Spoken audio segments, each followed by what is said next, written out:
10 o'clock. It is time to open this session of Commissioners Court on the 10th of June. We do have a quorum, and with that, I'll call this meeting to order. Item number 2, we have asked John Hare to please give us some words of wisdom, if you would please, and get us started off on the right foot here.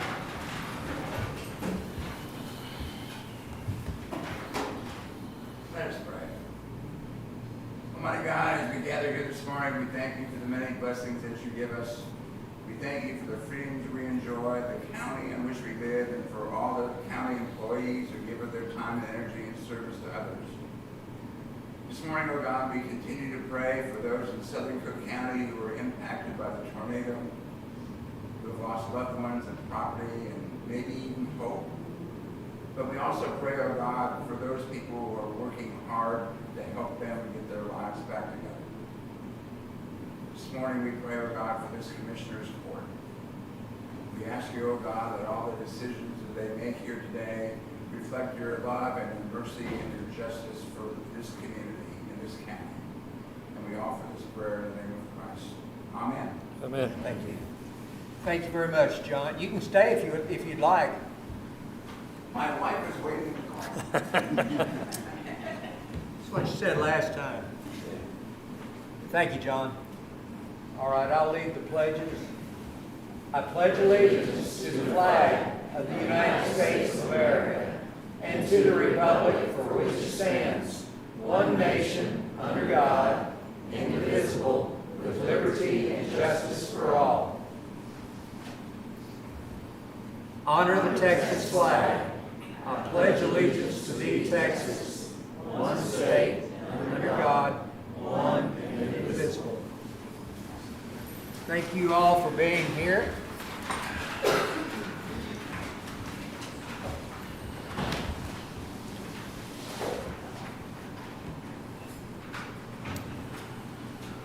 We do have some people that have signed up to make public comments. However, we're going to wait until that item comes up on the agenda before we speak. Item number 6 is the consent agenda. And the consent agenda includes non-controversial and routine items that the court may act on with one single vote. The judge or a commissioner may pull any item from the consent agenda in order that the court discuss and act upon it individually as part of the regular agenda.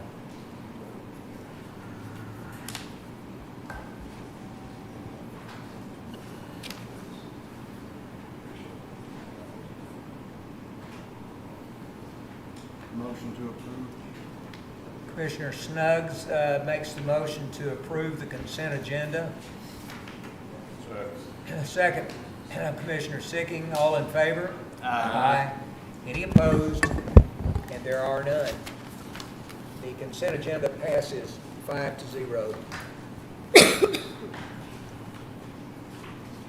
Item number 7 is to deliberate and consider the possible action regarding the Treasurer's monthly report for May 2024. And we're going to take no action on that one and bring it back in 2 weeks Why is that? because it's for the wrong month. Oh. Oh. So we'll wait until in 2 weeks to bring it back in the proper month. Item number 8, deliberate and consider possible action regarding maintenance hiring 4T partnership to do an assessment on the jail roof and the possible budget amendment for the same. Rick, could you lead us in this discussion? We're having some issues with the roof at the jail. We've had for a while now. Trying to find a proper solution to it. I did get a company to come. Thank you. I did get a company to come and do some patchwork just in a couple of key areas that had some pretty bad leaks. But there's some bigger issues with that jail roof. 4T Partnership, I believe they're called, is a group that are contracted by TAC to do assessments for county property. And they do the assessment from the perspective of what's best for the county. They're not trying to sell us anything.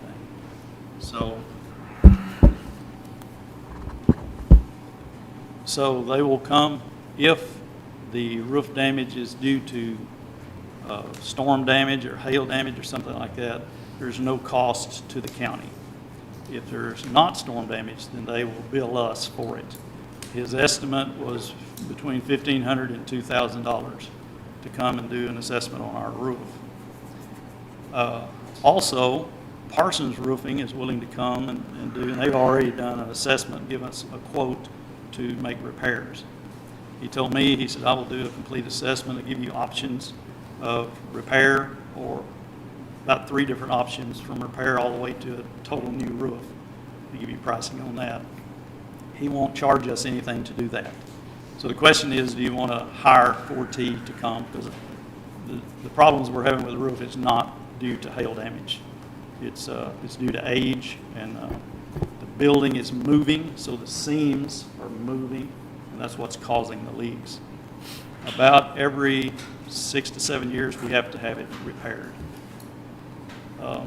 So every 6 or 7, it used to be around $3,000 to repair it. Now we got a quote for $30,000 and we got a quote for $80,000 to repair it. So the question is, do we want to continue to repair it periodically, or do we want to entertain the idea of putting a whole new roof on it that you get a 25-year warranty with, and weigh the cost of the difference between the two? What would be the wisest way to do it? 4T will give us their estimation and their report on it. Parsons Roofing will do the same thing. One of them's going to charge us for it, and the other one's not. Does 4T do the repair work also? No, they're hired by TAC to give assessment to the county from the perspective of whatever's the county's best interest. Guys, would it be best to have the third party do the assessment? Also, rather than have the same? Assessment, see what, not that, then it's gonna charge us to do it anyway, right? Parsons has already given us a quote to repair it. He will also give us a quote on what it would cost to replace a whole new roof on it that'll have a 25-year warranty on it. I'm just looking for an assessment from somebody other than the person that's going to come do the work. I think to Matt's point, we could get Parsons to do his also, and then if you want to, we'd have to hire 4T to come and do their assessment. I think Gary's got a good point. I think that if we have an independent assessment of what needs to be done, that might be the way to go. That will get on the library? Probably. Yes, but it was because it was hail damage, and he didn't charge us anything. This time, if he determined it's storm damage, then they won't charge us. But I'll be surprised if they say it's storm damage, because that's not what's going on. I'd just like to see the assessment from somebody other than somebody that's going to bid on the project or quote it for us. I get it, yes. For, say, less than 2,000 or less. Yeah. I think that makes sense. We'll make a motion. And the other question is, where would the money come from? You take it out of my budget, but I don't know what the proper You've place to got the money in your budget now. We may have to backfill it later if you run short Correct. toward the end of the Correct. year. I'd make the motion that we hire 4T to do the assessment and the budget amendment for the same. I'll second that. I'm sorry, no budget amendment at this time. I'm sorry. Right. I'm assuming they come out of 450, Shelley? 306. 306. Okay. Contract service. Yep. Okay. Okay, we have a motion, Commissioner Hollowell. I second that motion that we use 4T to do an independent assessment on the roof. Is that- It comes out of, 306? No, I'm sorry. Oh, yeah, his budget of 306, line up 306, yes. Does you're still gonna have Parsons come look at it, so we have multiple eyes on it? I'm sure we could have 1,000 roofers look at it for free if we wanted, but then you can cloud it up. Every one of them will give you a different assessment. Yeah. And it's like they're writing their own spec. Oh, 100%. That's what I'm trying to avoid, is them writing their own I like the spec. idea of the third party, even at the cost, because it gives us a non-biased. Part of the bigger issue with the whole jail facility is, we're noticing it in several areas, is the building is moving. There's a lot of movement to the building. Some of the doors are not working properly like they used to. And if it was one of these doors, it wouldn't be a big issue. But we're talking about those heavy steel jail grade doors. And when they stick, it's hard. We can't hardly deal with it. We have a hard time with it. But anyway, that's part of the issue. So if it's moving 1/4 inch or 1/8 inch down here, it's moving 1/2 inch up there at the roof line. And that roof is shucking and jiving and moving, and that's causing a lot of issues. But in your scenario, it'd be a foundation issue, wouldn't it? It is a foundation issue. Which, how do you address the roof when you have the foundation issue that's may or may not be fixable? All buildings move. I mean, all buildings move, but this one's moving enough it's noticeable. Okay, we have a motion, we have a second, all in favor? Any opposed? There are none. Item number 8 passes 5-0. Thank you very much. Thank you, guys. Appreciate it. Give that Pam. Pam, to get that motion. Okay. Item number 9 is to deliberate and consider possible action regarding the approval of the TAC 2024-25 renewal notice and benefit confirmation. And that would be Elizabeth Woodton. Good morning. So the county has received the renewal rates for the insurance plan that will renew October 1st. The health insurance plan will increase 9.9%. The dental plan will increase 3.5%, and there's no change to the life or vision plans. TAC has given us some options on different plans if the court is interested in looking at those. They are less expensive. One has a higher deductible for employees, and then the other one is a co-payment plan that does not have the healthcare account that we currently have. Doesn't have the what? It doesn't have the healthcare account that we currently have. It's a co-pay plan. The health reimbursement. Yes, what did I call it? Okay, anyway. So this is not due back to TAC until June 28th, so you don't have to make a decision today, but you do at least know what the increase is. But you can make a decision today if you want. The other thing that we could do to help cost in the future would be to keep the same health plan and not fully fund the health reimbursement account or health. Why can't I call it the right thing? Well, it's not a Healthcare sa- account. It's not a savings. It's not, the healthcare account. I So saw there are some something, other options. I got a letter that said Baylor Scott and White's not going to, or they're going to, it's, There's contract negotiations. There's always, hospitals that are We had that up happen up here at Northwest. are we concerned about that? Because when it gets down to it at the end of the hour, they They'll make a typically deal. negotiate and make a deal.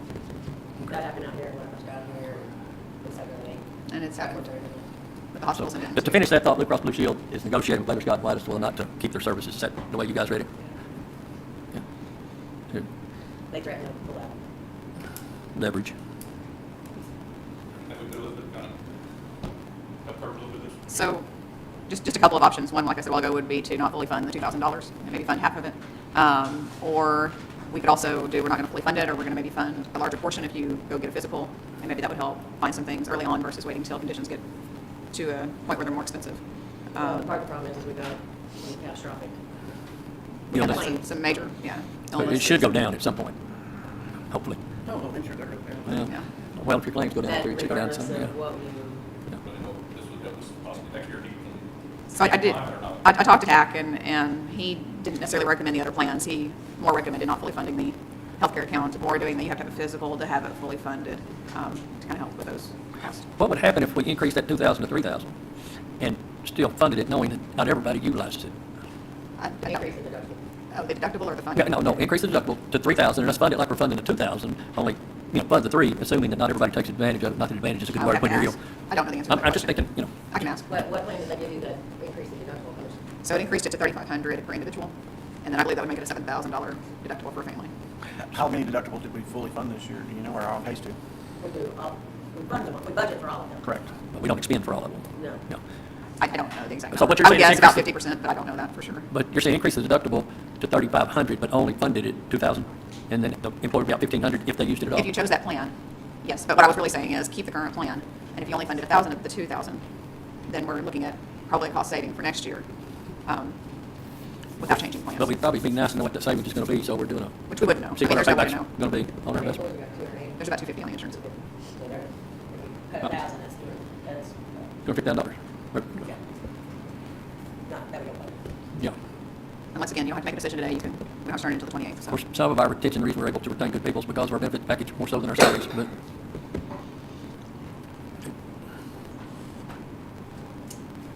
my peers, we might be talking about it in between, the 28th, sneak up on us, and we will have not talked about it, kick the can. And there are budget hearings between Yes, now and that's then. what, yeah, we'll be talking about it in the budget hearings. Yeah.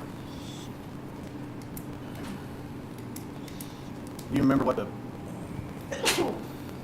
the overall cost, not including what we fund for deductibles, on that $3,500 plan, did the monthly price on it, is it in here? Yes, it is. So Okay. the monthly price on the 3,500 is $995.58 per employee. And we're currently paying $949.26 per month per employee. We're paying $50 a. But if we don't, if we go to if we stay with what we got, it goes to 1,000.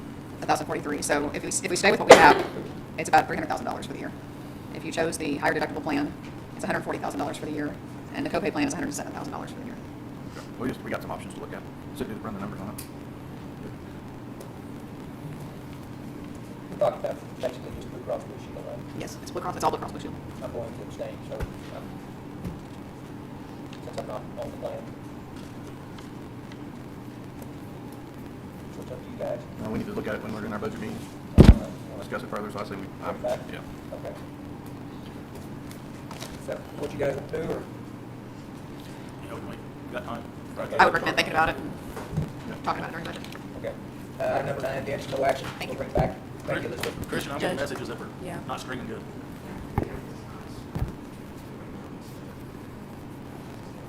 Okay. We're on it.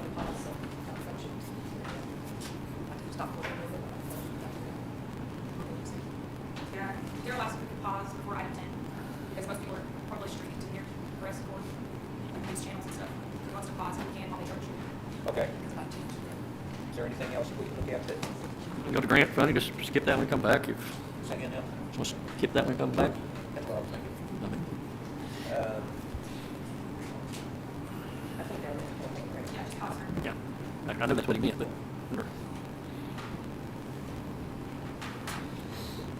Or And then we what can- you want to do?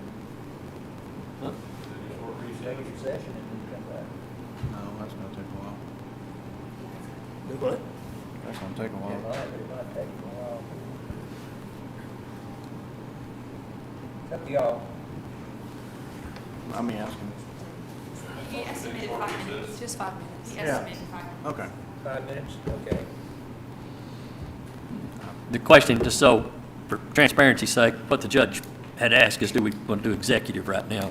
That was the sidebar up here, so, while we were waiting, but it's only going to be 5 minutes, so.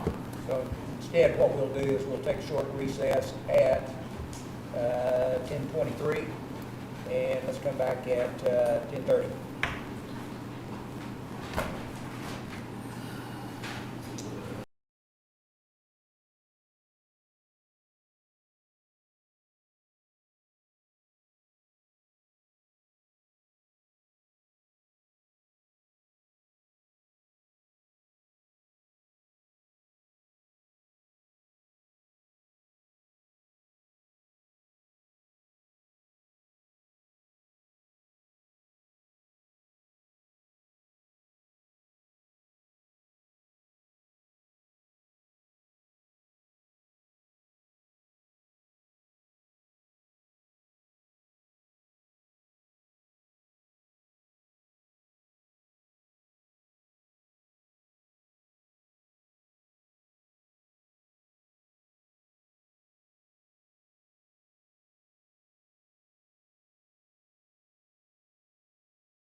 10:32. We took a little bit longer break than we anticipated, but we're ready to resume and come back in session at 10:32.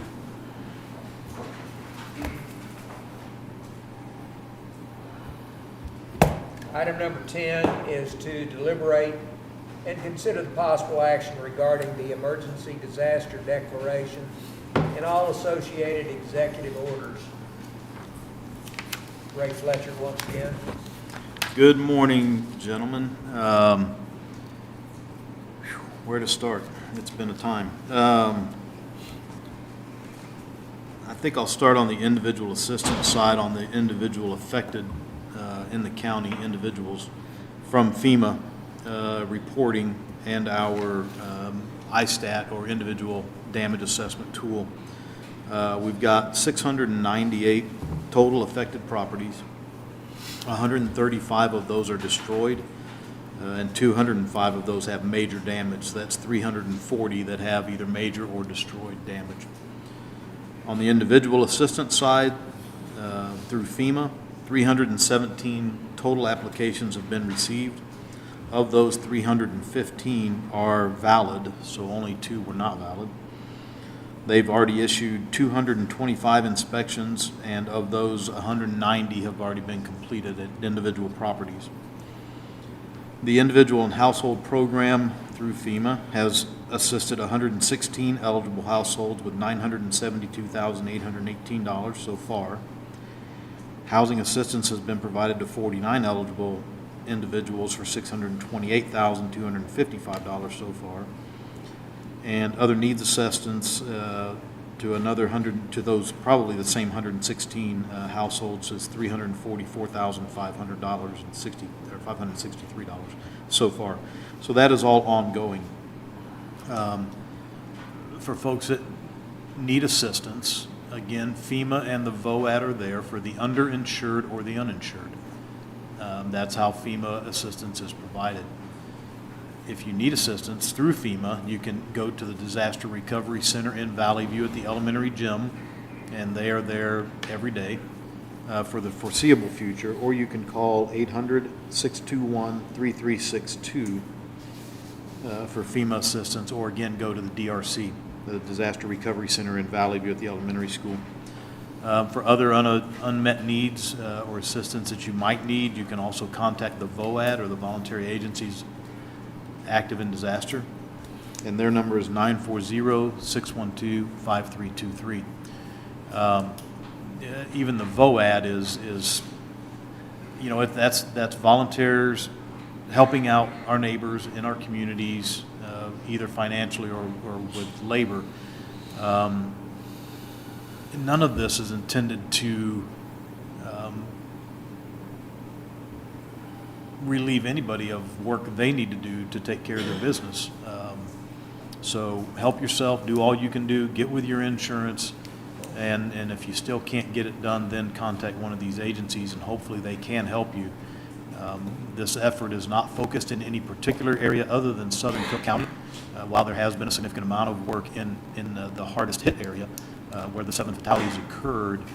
Any and all of this assistance is eligible and available to any resident of Cooke County that was impacted by these storms.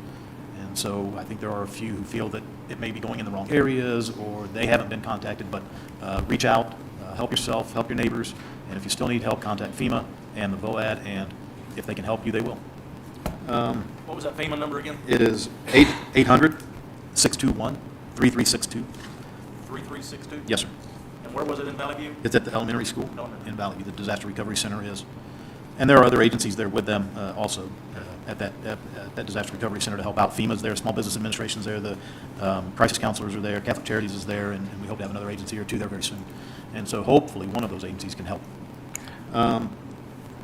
The Texas Baptist Men brought in a laundry trailer last week. They've done 120 loads of laundry, and they had to be redeployed. We don't have them anymore, but another great asset that can help out a little bit here and there where they can. And as with anything, they just can't do your laundry forever. So we've got to help. It's intended to be temporary to get you back on your feet and get you moving, and so you can take care of yourself. I would like to thank, I mean, there's hundreds of people, but Andrea Gangreth and Becky Jones, especially with the VOAD, have done a heck of a job organizing and managing that, along with the hundreds of volunteers that have given materially, financially, or of their time. The City of Valley View, Mayor Bewley, Councilman Wilkerson, their City Secretary Ashley, again, have provided great resources and effort, not just in facilities, but with their time and their efforts. The Valley View Independent School District, Jesse Newton, as well as other staff and faculty and their families have just done yeoman's work down there and helping their community. We also had some help come in to assist in the management part of it. So Samantha Allison, the Assistant Emergency Manager for Grayson County, helped us out significantly over this past week, just again, expanding our efforts. Kayla Gibson from New Waverly came up on a state loan to help us out with some of the debris efforts. Jeff Keck from Fort Worth Police Department came up as a disaster augmentee to help out with the efforts. And then all of the Division of Emergency Management folks have been in and out. So there's just a lot of work to be done to get Denton through. County girl, Sir? the Denton County. Oh, yes, Denton County, of course, we talked about that last time, but Denton County, significant efforts there with their mobile command center, and Victoria Garner coming up and helping and staying with that, and Eric Gildersleeve also. Victoria was amazing. So a lot of good folks come up help us out as we do. Everybody helps each other in a time of need. Nobody's got enough people on staff to be able to deal with this on their own. And so the individual assistance side, that's kind of what's been going on. The shelter closed yesterday, so everybody found a place and been somewhere to live to get moving forward again. We had a massive volunteer effort again this weekend with over 1,000 volunteers down there for 5 hours. Again, trying to get the debris off of the private property over to the curbside so that in the future we'll be able to pick that up and do more with that. But that work is scaling back on the individual debris issue. Folks still need a little help. We might be able to get them some help to move the debris from the curb or from their property to the curb in an effort to get a new home in there or do whatever we need to do that. Longer term will be the debris management piece for the residential debris that's all on the curb now. So we've got to figure out how we're going to deal with that and the vegetative debris. But that is the next thing we really need to discuss as the volunteer agencies and FEMA take on the individual assistance is how do we deal with getting all of that debris to a landfill and out of there so we can alleviate the possible damages from flooding, water not being able to drain, public health issues with vermin and mosquitoes and rotten and spoiling food and everything else that's in those piles now as we continue to get more rain. I think at this point that's what I had prepared. Do you have any questions? I'd like to add that way, our own local people too, including yourself, who's been just really great through all of this. Brian Rocket was here to start. You mentioned Samantha, who's right over here. Our local law enforcement from the very beginning has played a major role in all of this. EMS has a major role in all of this. All of the fire departments, once again, made a role in all of this. They were there the very first, Yes, sir. as soon as they were called. We got a good team. I think all the officers are knows what they can do. And these guys right here did a great job too. Yes, sir. They were all right there when needed and jumped right in there and did what they were supposed to do. It's above what they were supposed to do. So, Well, as we say, we're a small county with and that sometimes impedes with resources, but the capital we have is the human capital, and our volunteers, our connections, the resources we have in that capacity are huge and make a big difference. It's been an amazing effort with hundreds of moving parts. and the number Saturday, I couldn't believe it, 1,020 volunteers. What organization was that? They really didn't want the publicity. They asked to remain nameless, but a regional organization, a religious organization that put all their congregations together come up and make a big difference. 1,020 people showed up, and all great approval. It was amazing later. Right. Anybody else have anything? You have anything else? Right? No, sir, I don't think at this moment, again, the debris discussion, we need to have that very soon, I feel, to get something moving. Public assistance, which is the governmental entities or the public part of this, as opposed to the private or individual side, has been approved. And so we can expect help with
getting that done. Of course, we have to come up with the money up front. FEMA is a reimbursement program, and so that will be the challenge.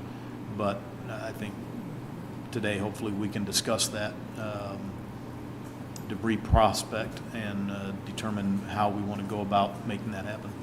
So what do we need to do with emergency disaster declaration? 90 days, I think, are revoked by Commissioner's Court, so. So if we're gonna go out for bid for debris removal, FEMA requires the bid to be out on the street for 30 days. Yes, ma'am. That is typically true. The only alternative or stipulation we may have is as a public health emergency. We may be able to shorten that time possibly, but that would be a discussion we would need to have because of, again, the issues that debris in that residential area is contributing to. Is there any reason we wouldn't be going out for bids on that now? Financial.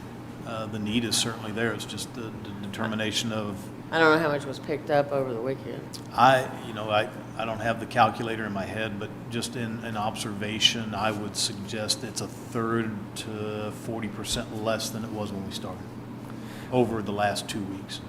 But there's some significant requirements to separate some of those things from between dumpsters.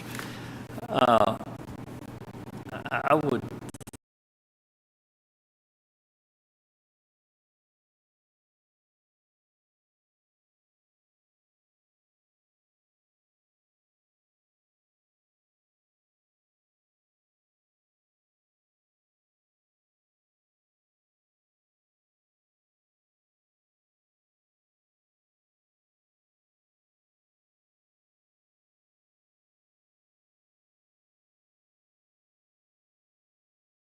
think that I don't think that's something the county wants to take on, guys. I think we need to third party that out, and there's no reason why. I mean, we can't budget till we know a number, and so don't you think, Shelley, we go get that process started? You also have to you can do debris removal yourselves, and then you have to self-monitor. Or if you go out for bid, you have to bid it to a company and then also bid out a monitor. Yeah, I Whatever the understood it was- steps are, because I don't think, one, probably we have the manpower or the qualifications to say, hey, this trash goes in this debris. One's metal when we're dealing with food and perishables and non-perishables. I would think we want to go with a third party at whatever level we need to do it. And if we need to hire the monitor, all that's going to be reimbursed by FEMA, is that correct? Up to 75%, I guess. Yes. And because we're under the disaster declaration, does that waive that 30 days? No. My understanding is that it does not waive the 30 days, specifically with a disaster declaration. If there is another emergency reason to do it, which could possibly be the public health issues that we are facing, that would be the decision. The process would be the same, it just may be shortened, but the process is the same as far as verifying the contractors, vetting them, the contract itself. All of those steps have to happen. The only thing that we could possibly do would be to reduce that waiting period for bids to be returned from 30 days to possibly 15 or 10. Again, but there has to be a waiting period, and we have to be able to justify if we change that. Well, the bids have to be on the street at least 14 days. Right, okay. So at least To begin 14. with. So whether another 2 weeks would make a significant difference in the health issue if we can dry up, which by the end of the month we hopefully are. Right. But yes, we do have to have, there has to be two contracts. One is, I see you down there. Thank you. I thought you wanted to speak, sorry. One of the Thank you, con. Samantha. Thank you. We have a 11 o'clock down so thank you guys.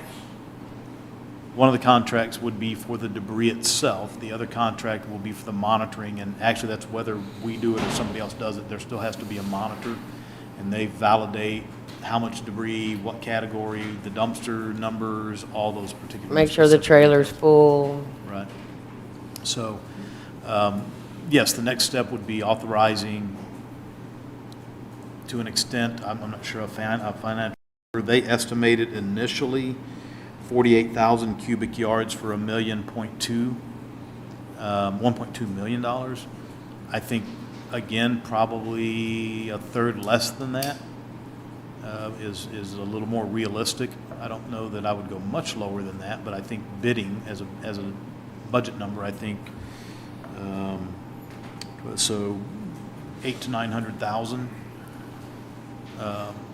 But that would be to authorize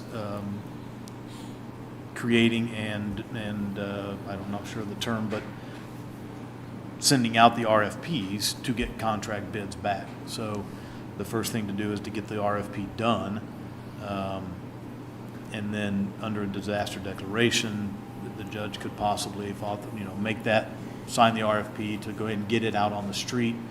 The RFPs come back, we bring those back to court, discuss which ones we want to use, and then move forward from there as soon as possible.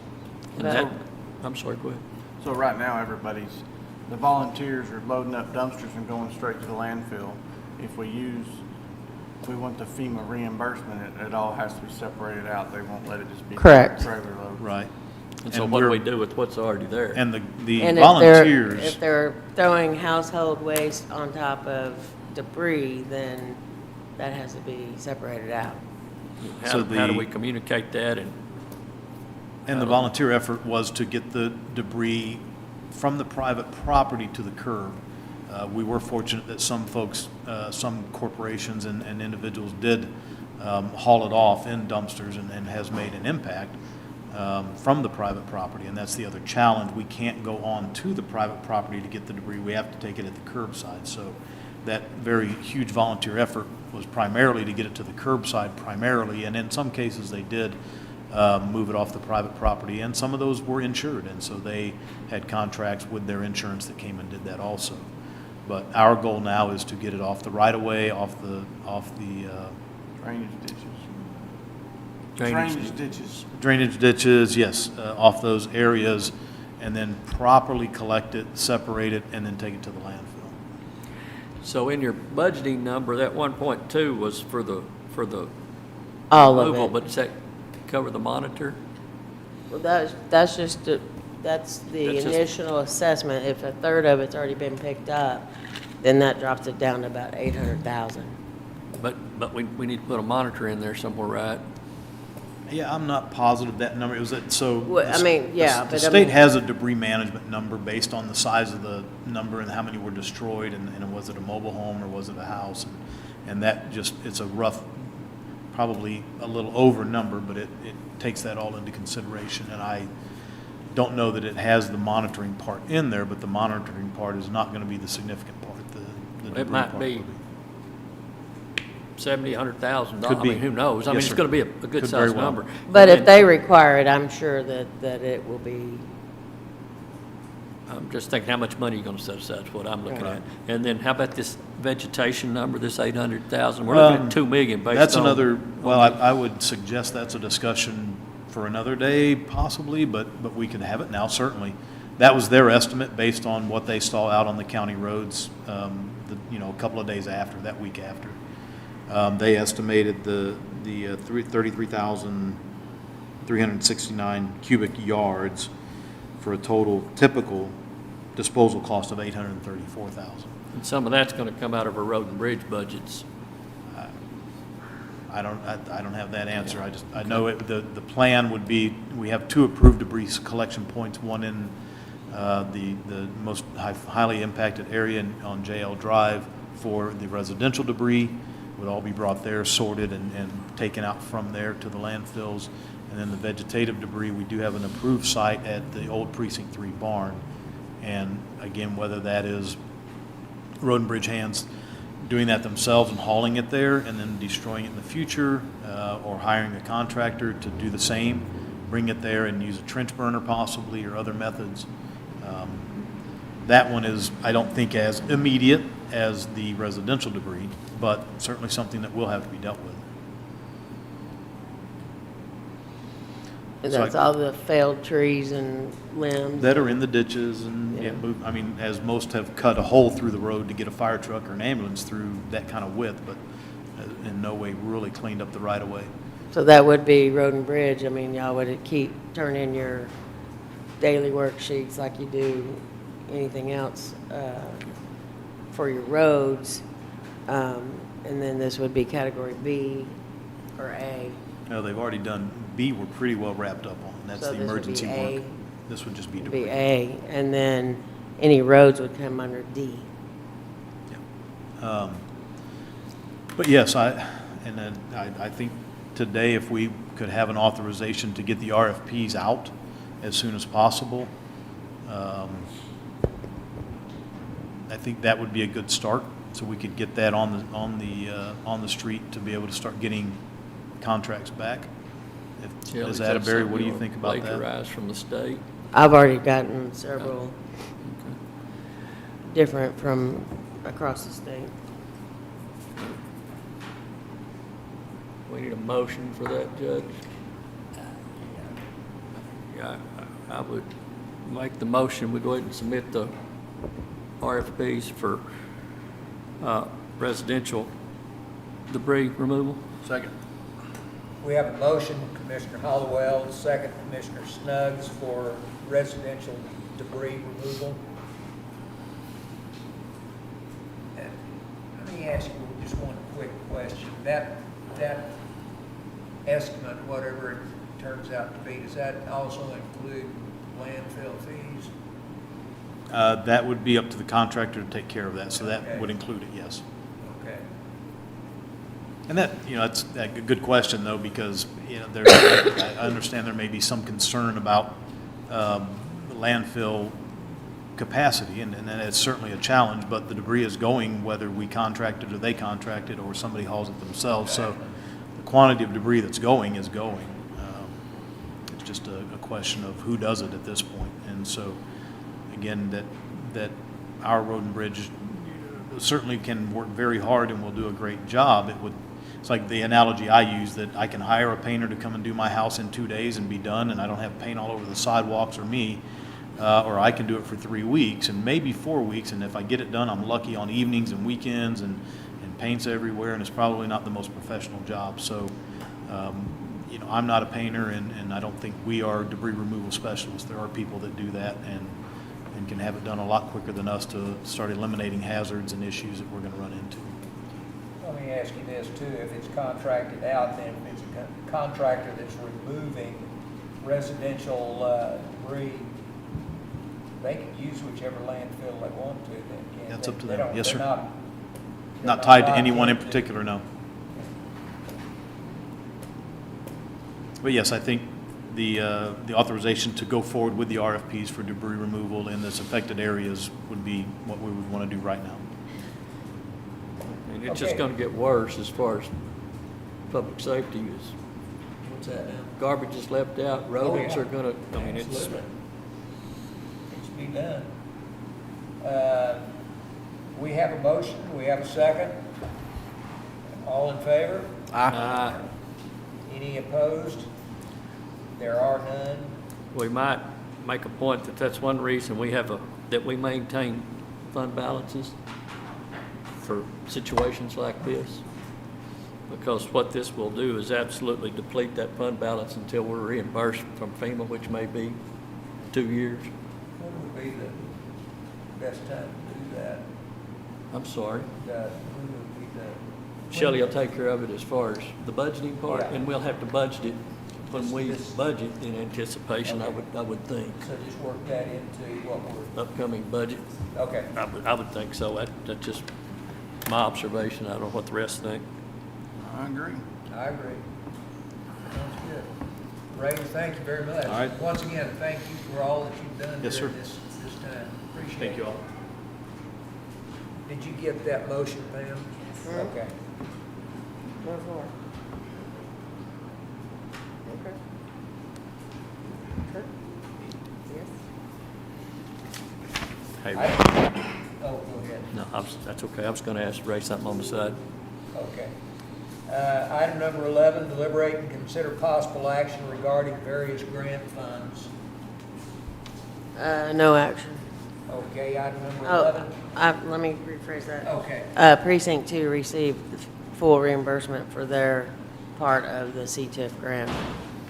And I still have one more road for Precinct 4. So I need to let you know the same thing, how to put that in, or is it going to my fund? It's in your revenue line. If you don't spend, if you don't budget it, it'll go to fund balance. If you want it budgeted, let me know. Okay, thank you. thank you. So item number 11 is no action, basically. Yeah. Item number 12, discussion regarding the Cooke County firing range. Now, we do have 3 people that have signed up to speak to the firing range. So if you would, just for brevity, keep your comments short, but who wants to be first? And identify yourself, please. Can we talk about what's going on here? Yes.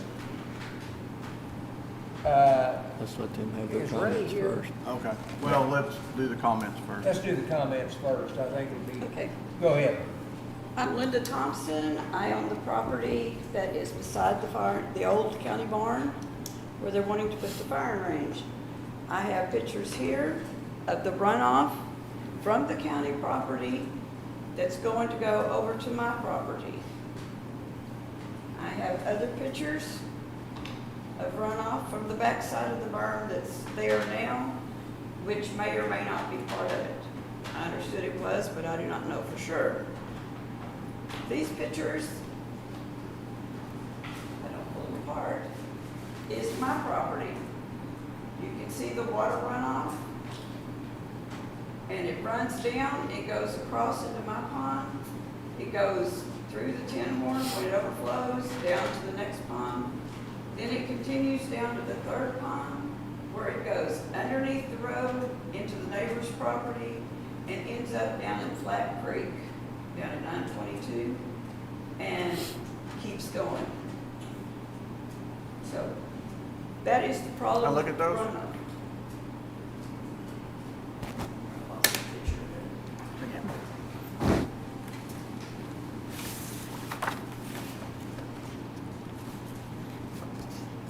Anyway, when planning a new range, you need to consider the population density, the public sensitivity around the range before it's even designed and constructed. You also need to have a detailed ballistics design with specifications, and all relevant details should be submitted prior to the work commencing. Also, it is required by TECQ that a construction general permits for stormwater on any site over 5 acres, and I do believe it's over 5 acres. I want to discuss the environmental planning assessment, just one part of it. I want to discuss the lead and the unburnt propellant. It says, hard control may be needed to help prevent rainwater runoff, such as filter beds, containment traps, and detention ponds, dams, and ground contouring.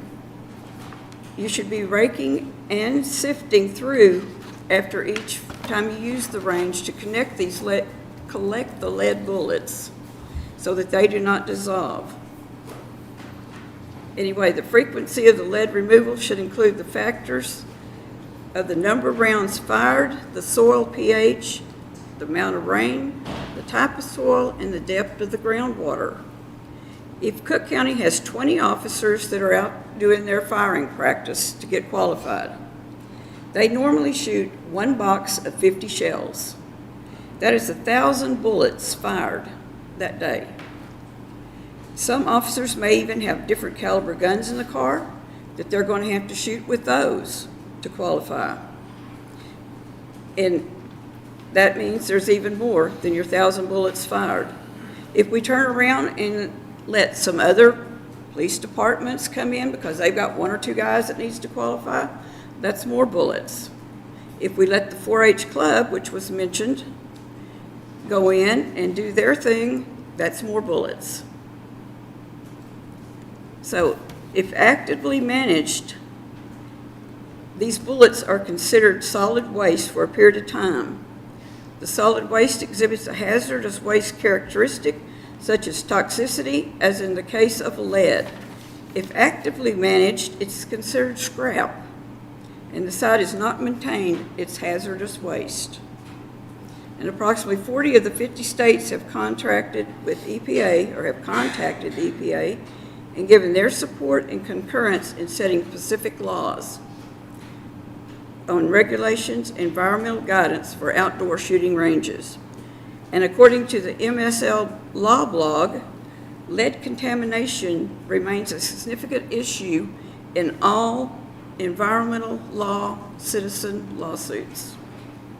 According to the environmental aspects of construction and management of outdoor shooting ranges by the National Shooting Sports Foundation, under certain conditions, lead at shooting ranges has the potential to affect surface water, groundwater, soil primarily through the dissolving in water that runs off the range and soaks into the ground. Public concern about that has increased over the years. And you are wrong when you say we don't have to worry about this for 3 or 4 decades, because our children's future is at stake. My family, my dad's family, his parents' family have all owned this land. My grandkids are living on it now and plan to run it for their grandkids. They want to farm on it. So this isn't something we can look at 9 or even 4 decades later. It'll be too late.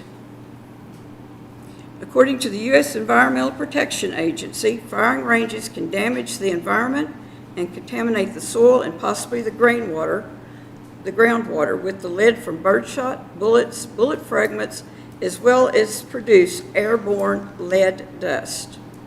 The impact of the lead in the firing ranges is long-lasting, and when left in the shooting range, the lead oxidizes when exposed by air and the acid in the soil conditions. These lead bullet particles and dissolved lead can be moved around by the stormwater runoff, which is my major concern because it's running on me. We need to have a floor range, a range floor, a drainage, a bullet catcher, and a stop butt to help these ranges collect the bullets so they're not dissolving and washing down on me. Lead contamination of water runoff is a 12-gauge shotgun shell has 28 grams of lead. A 9mm Luger handgun bullet has 7.5 grams of lead, and a .22 caliber rifle has 2.6 grams of lead. Just one bullet can contaminate the amount of drinking water consumed daily by, for a 12-gauge shotgun, 1,866,667, the equivalent of Houston. 1 day of drinking water and 1 bullet can infect all those people. A 9mm handgun bullet can affect the drinking water of 500,000 people, which is equivalent to the size of Denver. And a .22 rifle can contaminate the drinking water for 172,800 people, the equivalent to Salt Lake City. And the EPA lead contamination, and it affects on children, not just the water, not just my land, not just my cattle, but it affects the kids that play outside. If they're playing in this area where it's runoff, they're out there playing in the dirt, they put their finger in their mouth, they've got lead poisoning. They've been contaminated, and it can affect them by having developmental delays, lower IQs, and even death. So I'm really concerned about this gun range and the water runoff because for years it's been an issue. And I'm also concerned about ricochets. If the dam or the berm is not built correctly, you will have a ricochet. And as Mr. Arndt can tell you, his brother, sitting in a recliner, he said, and some of the nephews, I believe, were out shooting at his range, and a bullet came through the glass sliding door right beside the chair he was sitting in. Chances are it hit a rock. So, you know, if I can't convince you not to build it because of the runoff, but maybe fix the way you're going to do the runoff to where it's not running off on me, then at least build it correctly so that we don't have ricochets and people shot. Thank you. Thank you. Who was next?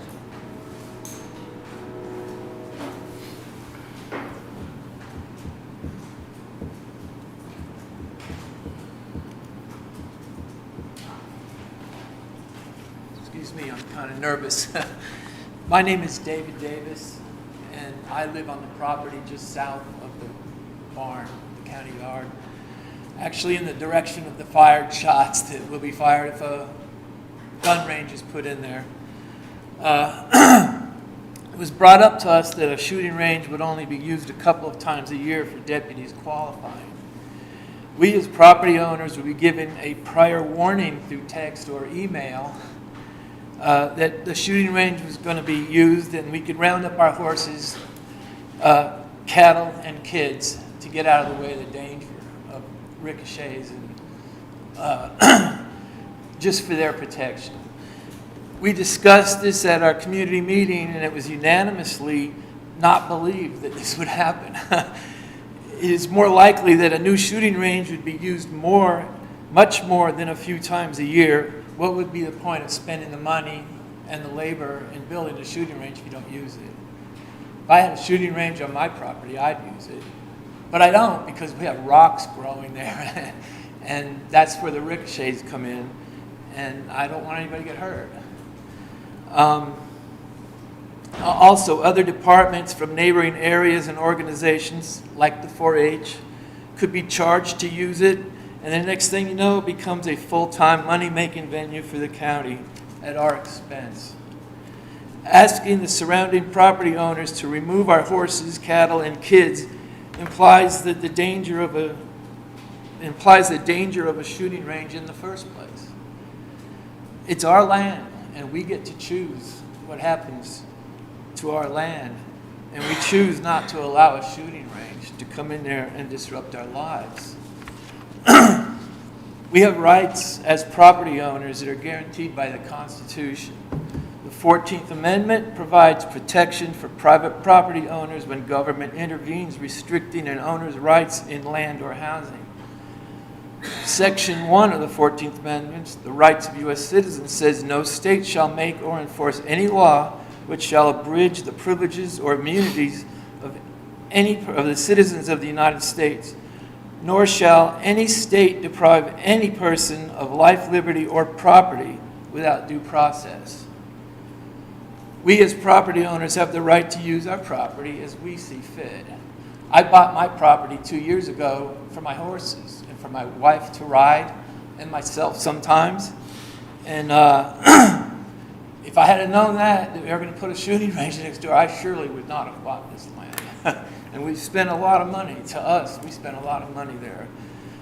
Building a shooting range in the center of our small community of Hood, besides the safety, health, and environmental risks, will have a negative impact on our community, property, and property value.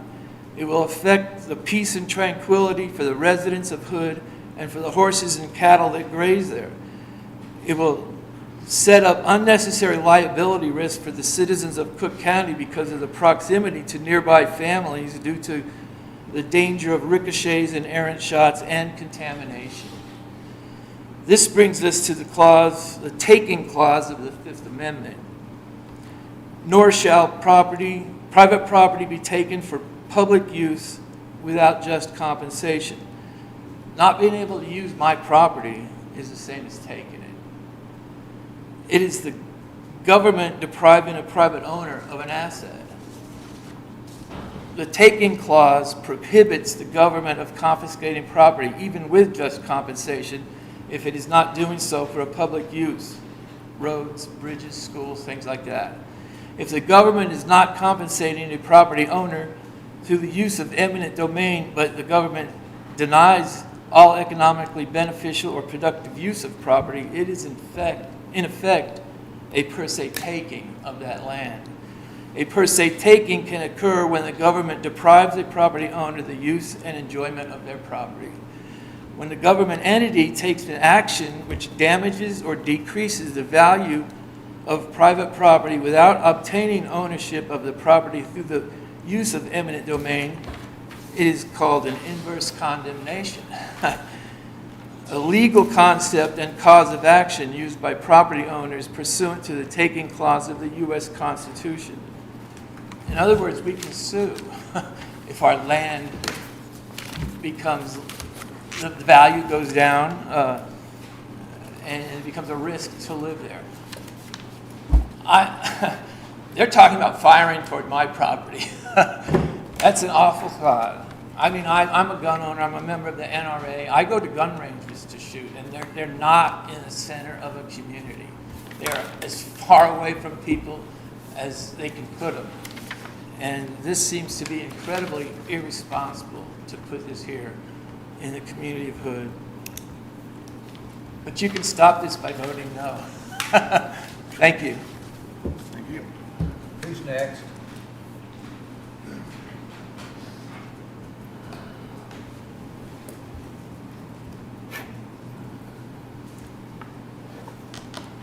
Well, for once, it's nice to be on this side. Everyone here should know me. My name's John Clement. I'm here representing my mother, who owns property that's downstream from where this county facility's at. I was the commissioner that transferred, moved from the old facility to the new facility on 1198. I know this property very well. I know that the corner that the berm is being constructed right now is the wettest part on that whole property. During the summer months, it would take June, July, August before you could even drive across it. Right now, the berm is being constructed next to the property line of Mr. Davis. He owns 10 acres. By the rules that's on the internet that I'm sure they have got all their information from, states you cannot have a gun range within 300 yards of a dwelling. Now, if Mr. Davis wanted to subdivide his 10 acres, y'all will be causing him damage where he couldn't subdivide and someone build a house next to that berm. He was there first. Now, when I transferred to the new property, I was approached by Sheriff Terry Gilbert wanting to do the same exact thing. And I wouldn't do it at the time. I would not do that to any of the residents in Precinct 3, putting a gun range right amongst where they live. Guess you could put it at the new facility. There's plenty of acreage there, but at that time, I didn't want the sheriff's department taking target practice while we're working around that facility as well. I've done a lot of research. I tried to pull the court minutes online when this discussion took place. And I cannot find a meeting where this was held in open court as an agenda item. The only thing I can find is when the sheriff came in, I believe it was last year, with bids for constructing the berm. So I would like to know if there was a meeting, if there was, if you could provide that date, that time, and the minutes when this whole conversation started for this gun range. I believe it would have been in 2022.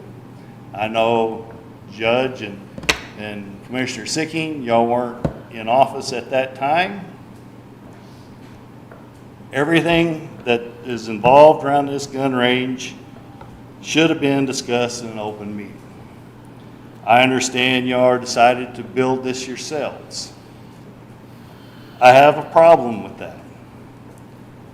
There should have been a discussion with consultation with an engineering firm, because I don't believe anyone in here is qualified to do the engineering design for this gun range, especially when it's in a community of Hood.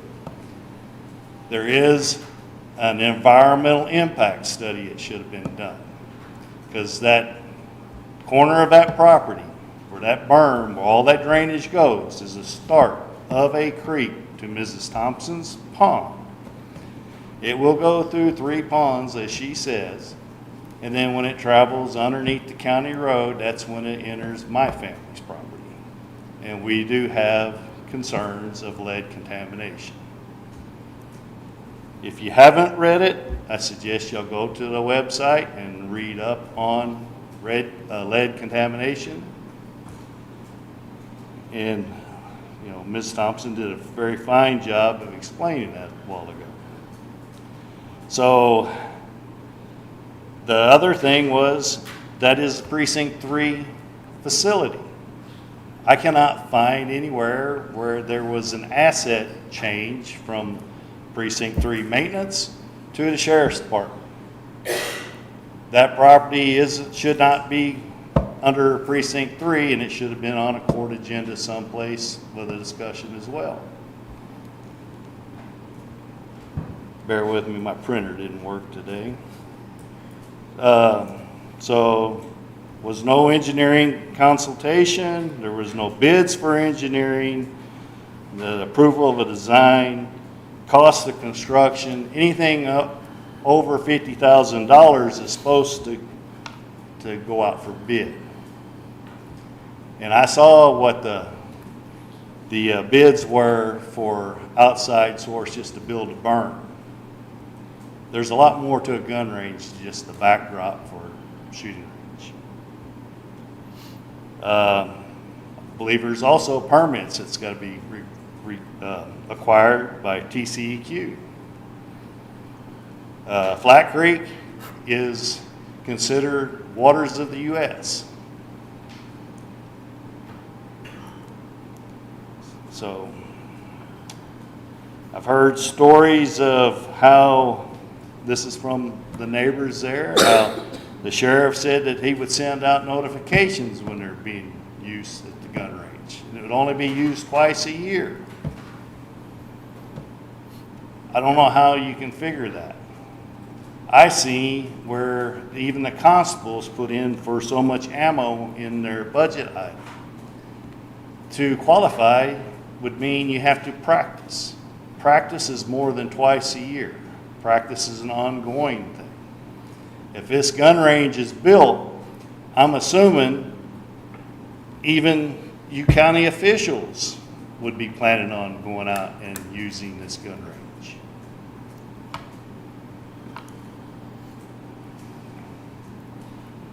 So I'll give you an example. I've done some calculation of my own for how much lead would end up. So I'm just using 25 participating deputies, whatever, one time. A box of 9mm, depending on the grain. If the 25 officers each shoot a box of 9mm, say 115 grain, that'd be 20 pounds of lead. Not knowing what other handguns, I've went and looked at the 40 S&W, the 45, the 44 Magnum. You know, each one, same number of officers, same number of rounds, would be 29 pounds for the 165 grain, 32 pounds for 180 grain, 41 pounds for 230 grain. This adds up. This is just one time out. Also, automatic weapons. I don't know if the Sheriff's Department has personnel that can carry a AR-15, but there's qualifications on that. Is this what this range is going to be used for as well? There's too many people that live close by to this area. They might not be in the 300-yard vicinity, but they are at 400 yards. Whenever their concerns, the public, we're going to get notified when the Sheriff's Department's going to be out there. We got, what is it, hide and take cover? I seen a cartoon on Facebook where the guy's going to the county courthouse and he's asking for permission to use his property. Is that what this is going to lead to? That when y'all come out, whoever, that everybody has to stop their lives, go hide in their houses, and let target practice take place. Today's the first I heard about the 4-H. This is not the location. If you want to see what has happened to another county, why don't y'all check what Denton County has went through? Their site is in the middle of a large acreage. And I have talked to a commissioner who also is my attorney that I'm seeking advice from, and y'all know him as Hugh Coleman. And he was the commissioner at the time that had dealt with this. They had an issue with contamination. So y'all might want to check their location and how big it is, and if they had a problem, what do you think you are going to have there in Hood? Because we will be doing water samples, we will be on top of it. You're setting the county up for a high liability. I hope to God nothing ever happens to any kid that's playing in that area or any person that gets hit by a ricochet. I seen the berm that's being constructed. It's full of rocks. If you follow up on just the NRA requirement, there should not be any rocks in that berm. If you can get a ricochet from one bullet that's left in the mound, what do you think a rock the size of a golf ball is going to do? And not to say the 3-foot rocks I've seen in it too. So my recommendation is don't build this gun range here. I know it's convenient. It's a county property that was vacated. But if you're looking for convenient, then why didn't y'all move it to Rice Avenue? Right there next to that EMS station. At least if somebody got hurt, you got somebody there that's quick on the spot. Thank you.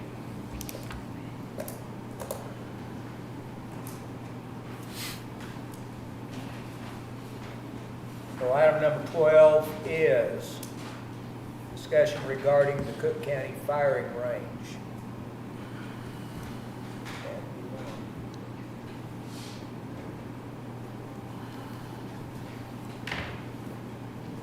I know we voted on it in one of the meetings, as far as the, might look at it, I don't know. I'm going to look at it. I'll tell you what, though, I've got shooting ranges all around all of my property. My neighbors shoot all the time. My family owns 2,000 acres of Camp Howells. I mean, we do have a water stream issue that's a problem. I don't know the property well enough to talk to that, but I mean, I've been around it all my life, so I didn't see any concerns, at surface level, but definitely plenty of good info to look at. As far as the TECQ, I've been sitting here reading the TECQ, trying to find what they say. Ms. Thompson, did you find anything specific on TECQ? I know you talked about permits with 5 acres. That's whenever you move 5 acres of dirt. I'm very familiar with that, but did you see anything about gun ranges?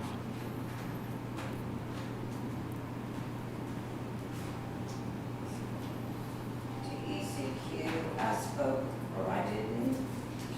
Dave did, spoke with David Walker. He's over the water runoff in construction sites. And he's the one that gave us the information, saying that you're required to have a construction general permit for stormwater on file with the TCEQ. So if there's any water runoff, you've got to have a permit from them where they've inspected it and said it can be done. They specifically said for a gun range? Yes, for an outdoor gun range.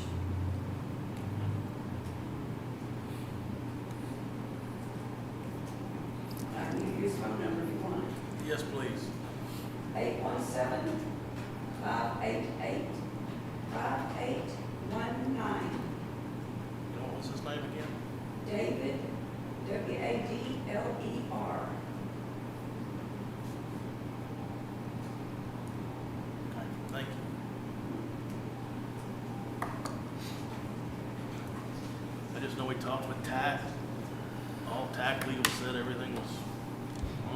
like this, I mean, that's what I'm going by, what we, in our background, what we did.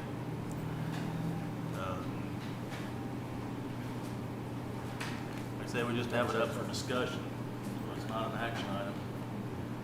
I think we kind of discuss it, talk about it. That's what we're doing. Ray, did you have?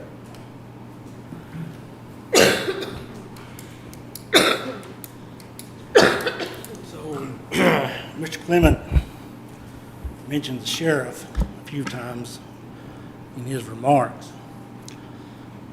I did not approach anyone and ask for a firing range. I was approached by a former county judge and asked if we would use a range if it was out there. And my only offer was, I said if the county would put forth $10,000, I would match it out of drug forfeiture money. So I don't want it, Mr. Clement, I don't want you to think I went to lobby for firemen. Now, that's not my position, y'all. It's county property. You decide what its use is.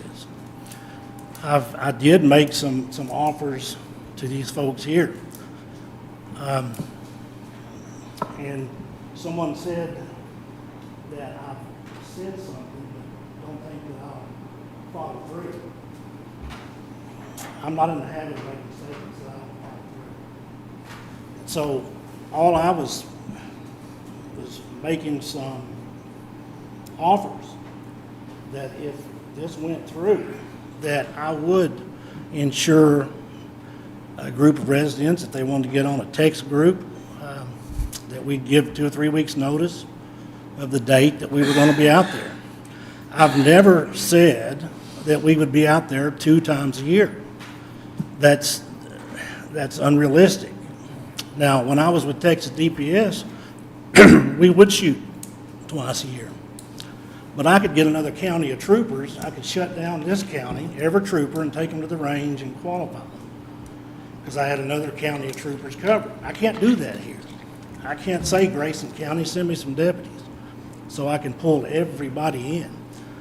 So it would probably take a minimum of 4 days, maybe 5, to get, it's not just 20 deputies. I have 45 commissioned officers that are required to qualify twice a year. And so it would take 4 to 5 days for qualification so that I could get everyone through. We would make every effort to get as many there daily as possible to get it done. But I've never said 2 times a year, okay? As to who uses that range, if the range existed, again, that's county property. That would be up to you. If it's just sheriff personnel only, fine. If you want to let the small departments come shoot on the day that we're going to shoot, that might be an option. But anyway, my offers were things that I would be willing to do. Somebody mentioned if they were having a funeral. If we know we're not going to be out there. If they show up and we were out there, we would stop until the graveside was over. I simply made some offers and am willing to work any way we can if it's put there. That's not my decision. It's his decision. So, any questions for me?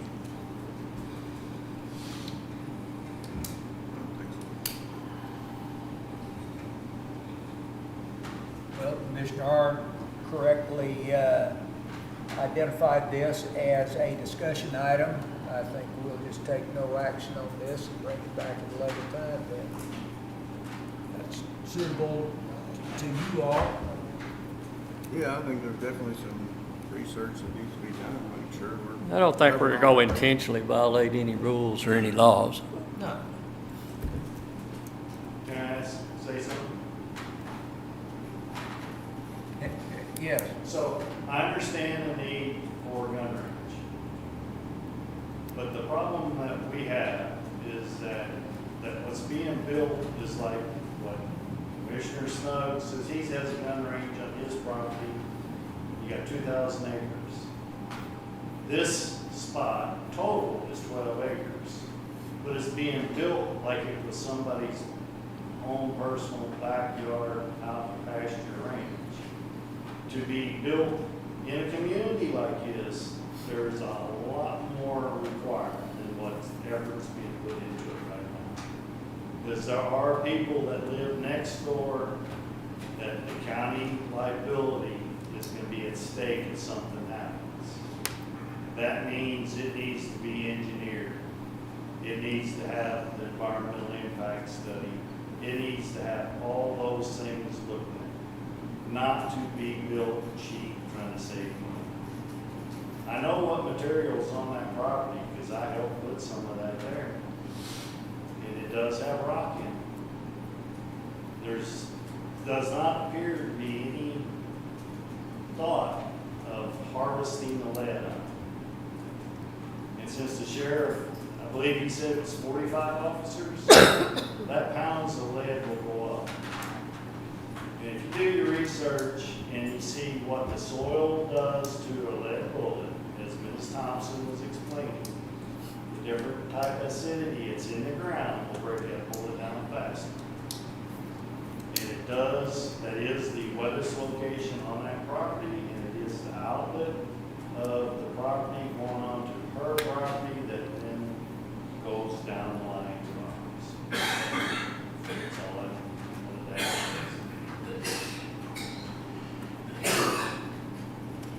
add. Okay, item number 12, Matt, do you have anything to say? Item number 12 is no action. We'll bring it back at a later date. We will discuss this some more. Item number 13, deliberate and consider possible action regarding the used furniture in the Commissioner's courtroom being moved to the County Attorney's office.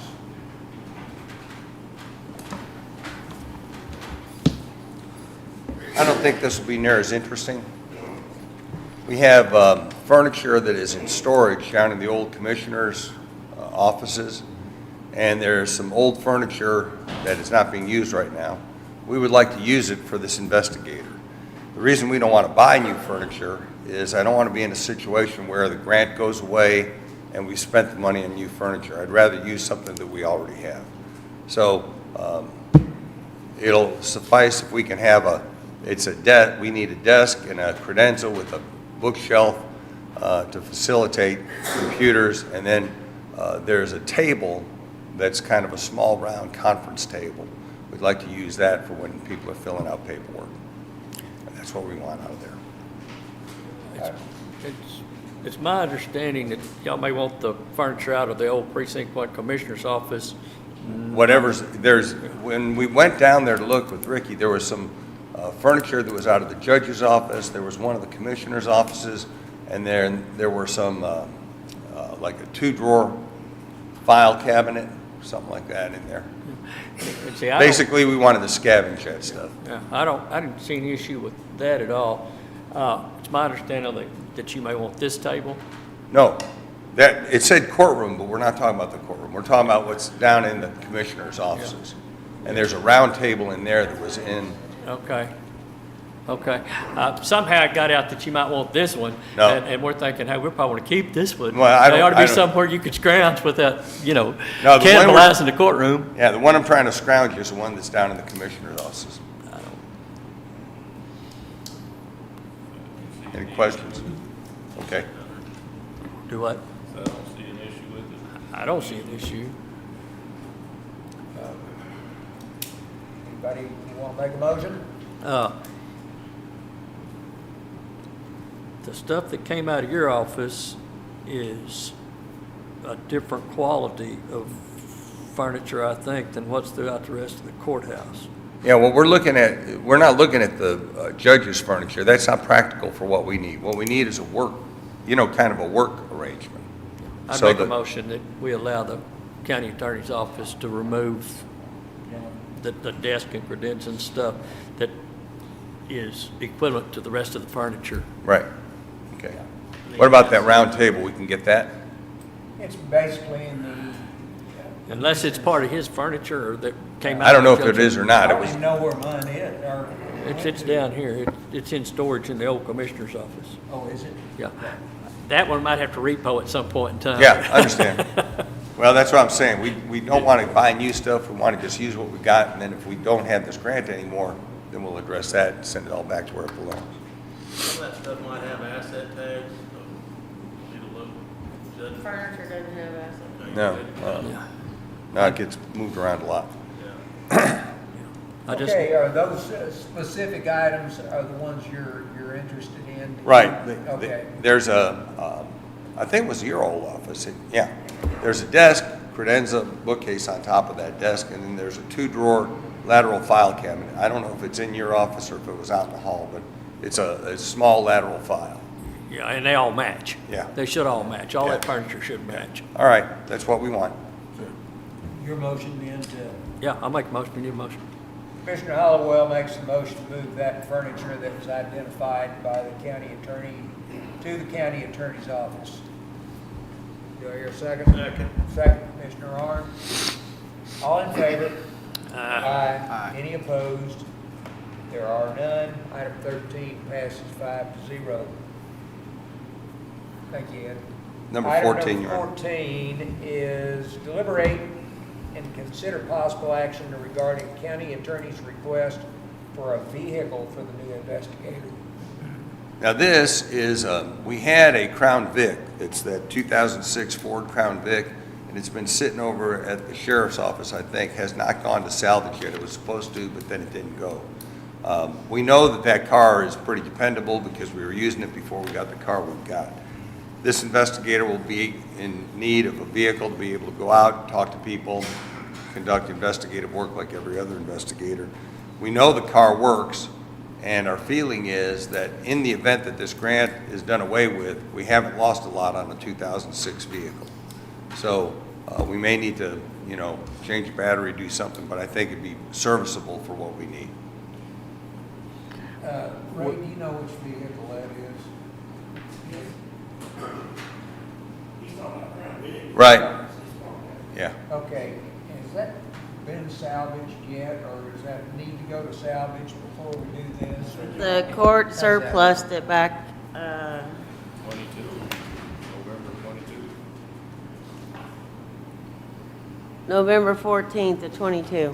Yeah, that's when we switched out vehicles. And so it went to be salvaged, but we haven't salvaged it yet. So as long as it's available, I would rather use something that we've got than to seek a new vehicle. Okay. So we need to do the asset transfer. We have to bring it, is there an action, Shelley, to actually take it out of surplus before you do the asset transfer? Number 15. Okay. So do we need 15? Well, he had to ask, I guess. Right. So you have to grant him use of it. Is that after, I mean, I saw 15, but I'm just trying to be sure we get this in order to, Grant him use of it and then unsurplus it. okay. I'd make the motion, we grant the county attorney's office use of the 2006 Crown Vic. Second. That's the 2006. Yes, sir. Okay, before we get too far here, that's actually, I think, item 15, isn't it? No, it's Not- tied together. Okay. But you so- gotta grant him use of it, and then we Right, gotta right. unsurplus it. So the first motion should be that we allow him to, Grant him use is what, I'm using Shelley's terms because she's the one most familiar with the process. right, what he said. Okay, do we hear a second? I'll second that. Jason seconded it. Oh, I'm sorry. Commissioner Snuggs with the second. All in favor? Aye. Any opposed? There are none. That item 14 passes 5-0. Now, item 15 is that specific vehicle then. Okay, you want to carry that on farther then? You just have to rescind the surplus Right. by auction from November 14th to 22. Okay. Can I ask ask a question? On the grant, I know we talked about it was They for can't salaries have and personnel and all that. Is it able to help provide for the, no? Not, My there's just not question- like the sheriff's office. Okay, Yeah. that was my question. Yeah. Figured that, I was just asking. Yeah. Just people, not parts of places. That's what I thought. I was making sure. Okay. Do I hear a motion? I'll make that motion that we rescind the surplus for the 2006 Ford Crown Vic All right, motion, Commissioner and Stubbs. transfer it to the county Transfer's attorney's done, and office. that previous one, I think, would seem backwards, but it's all good, right? Okay, whatever. Whatever it needs to say, Pam. As long as we get it right. Motion, Commissioner Snubs, do I hear a second? Second. Second, Commissioner Arndt. All in favor? Aye. Aye. Any opposed? There are none. Item 15 passes 5-0. Those Crown Vics are bomb-proof. Thank you. Very low maintenance. That brings us to item number 16, which is executive session. If you would, please clear the courtroom except for Elizabeth, would you stay here? I will. And you can bring, I could take a break. Go right ahead, sir. Oh, you goodness. know what? Fine. At 11:46.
Are you ready, Christian, Pam? Let's reconvene Commissioners Court at 1:32. And we do have an action from executive session. The Commissioners Court has made the determination that the new treasurer will be, that this new treasurer that we have selected will be Anita, based upon experience and well, we'll talk to you about that later, but primarily experience. And I say selected because you can't be appointed until the 1st of July. So, but you are the selectee at this point. I And think, Judge, do we need to make a motion and vote on that? How's that?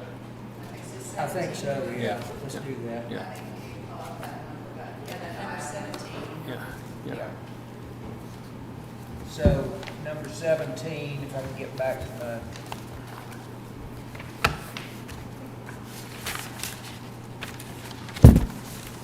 here.